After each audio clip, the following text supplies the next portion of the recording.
Cái cầm máy uống đi, tập thử thôi. Uống đi. Uống đi.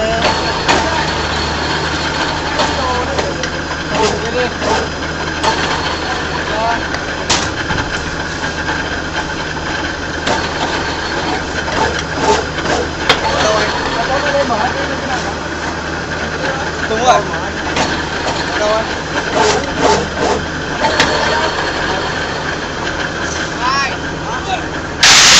Máy bên dưới đây này. Đây qua đâu? Lên vào đây không? Lên vào không vào. Có đi rồi. Lên vào đây hai bên.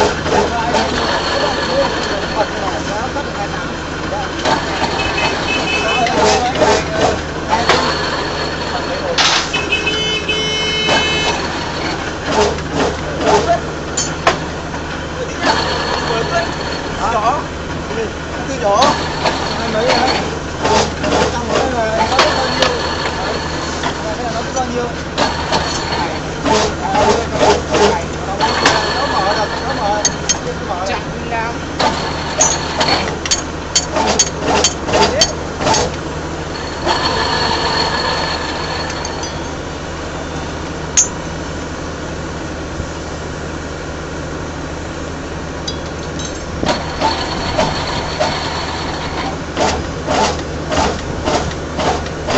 rồi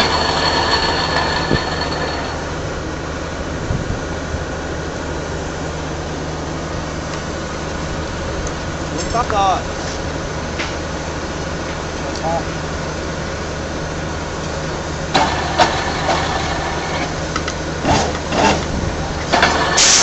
được rồi quắt rồi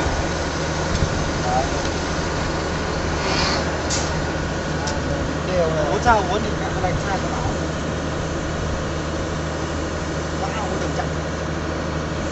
chưa phải vào tới cho anh đấy, chưa phải vào tới rủi ro 5 ly nữa 5 ly nữa phải rồi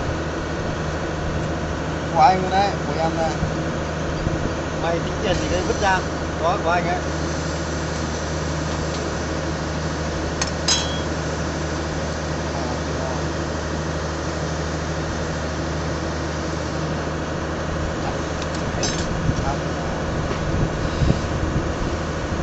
đó của anh ấy em à